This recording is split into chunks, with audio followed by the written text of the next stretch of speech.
Ko maunga kia te maunga, ko te waitamata te moana, ko māhuhu ki tarangi te waka, ko te kahu tōpuni o tuperiri te whenua, ko tumutumu whenua te whare, ko Ngāti Whātua te iwi, anei te tahi uri o Ngāti Whātua e whakau tēnei ki te tangata whenua o pare hauraki. Ko tātou tēnei i roto i te whakaaro nui, ke whāngahia a tātou mokopuna ki te reo Māori, tēnā koutou, tēnā tātou. Ko taku nei mahi i runga i te wakara, a he whakawāte i te whenua. I te mea, i te hokonga o tēnei whenua, pokea katoa ana i te rākau, i te pātiti, i te rapehi hoki. Nō reira, kia pēnā, kia wātea, ka tūrā ko te whare ako, mo te hunga e hiekaine.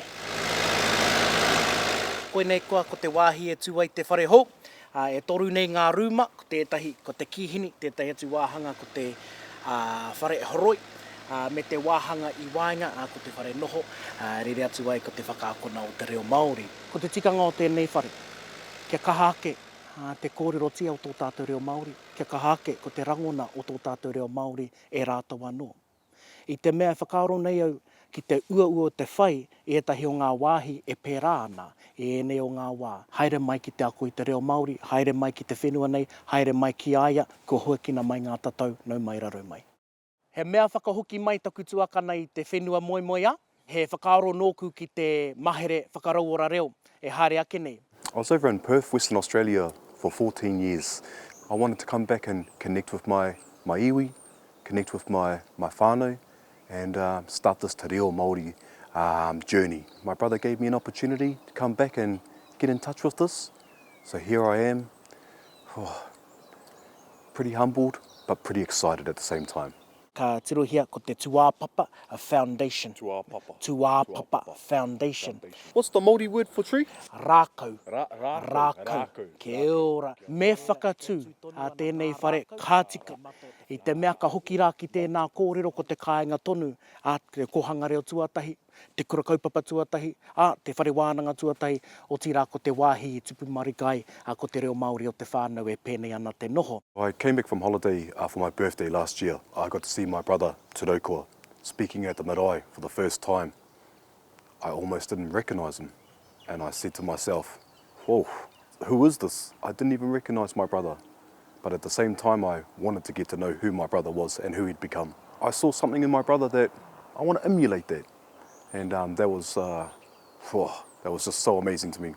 Aha kua kaore au I tupu mai, I roto I tēnei ao waiwai a rirere nei, e kia nei ko te reo Māori, ko te ao Māori, kua huri mai nei ki te reo Māori, he mārama keho nōku ki ngā rongoa I roto I aia. I nā rā ko te rongoa mo taku tamaiti I te mea he tangata whaitaki wātanga. English was spoken 100% all the time. I can't even remember that any time that we did karakia, spoke te reo Māori. Never did we go on the marae. My mum was pretty adamant on me learning French and Japanese because, she said that's where the money is. It's pretty sad. Ahi is fire. Ahi. Ahi. Ahi. And if it's nice and glowing, we will say the word mura mura. Mura mura. Mura mura ana. Ko te paitata e hāngai puana ki tōkua ke whānau I nai nei. Kia whakahokia mai ko ngā whānau ki te pāharake, ki te pā reo Māori e tupu nei, kia tupu mai ai te reo Māori I roto I a rātou. He mahi whakaako āwaha, ka whakaritea, ka whakamahia hoki, ngā mea mihini nei, kaunga nei, aha koa te aha, ka whakamahia ngā mea katoa e tupu ai ko te reo Māori o te whānau I nā rā o ngā tamariki nei. E pērā ana te whakaakona o te reo Māori I te ao, I te pō. Nō reira, kia hoki mai ngā tamariki I te kura, ka tai mai ki te kāinga, he kura anō.